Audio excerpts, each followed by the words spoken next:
जी भाईजान दिल तो टोटे अस्सलाम वालेकुम, सुबह व खैर, गुड मॉर्निंग जी। सुबह 7:30 का टाइम है जी। पट्ठे ते आए हैं तो गारा चिकदा खला ट्रैक्टर पे हो गया फस।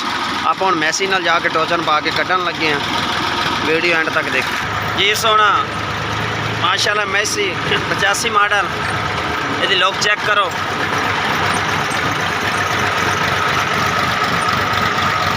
मैंने लगता साढ़े जान तो पहले ट्रैक्टर निकल गया, लेकिन फिर भी तुहानू इसकी परफॉर्मेंस चेक करवाने असी रूसी दी।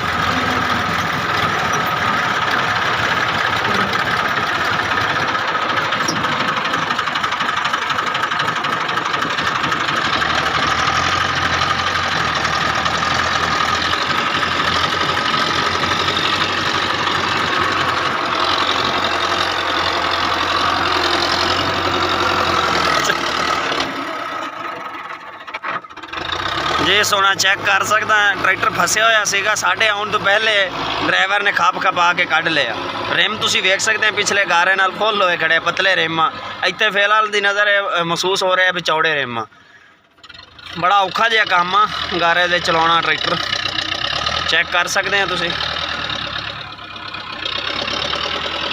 ईटां वाली मशीन का गारा बना रहे ट्रैक्टर जी।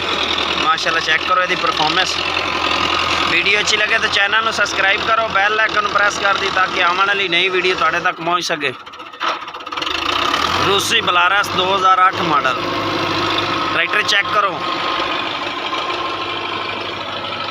नाल तुहानू 85 मॉडल चेक करो ने मैसी 240 जेड़ा मशीन नू चलाउंदा पीटी शाफट ते। चेक करो इसकी सीट आप नवी रखी है। उस तो बाद ये माड़ी गार्ड टायर है 0 मीटर सर्विस कंपनी के पाए गए हैं।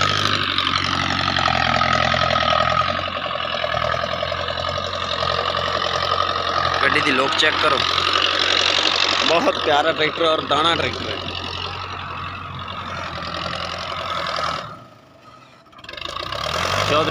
चौधरी अब्दुल्ला जवेद ब्रैक्स कंपनी, भट्ठा नंबर 707। भट्ठे पे खड़े हैं।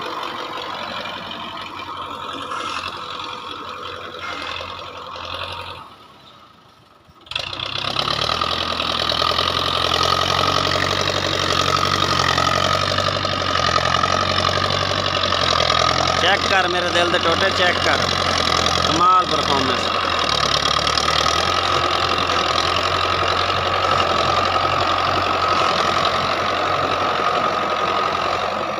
तुहानू मशीन भी मैं दिखाना। ये वड्डी मशीन आ, ये डायरेक्ट ब्लेड जाके विच पैंदा।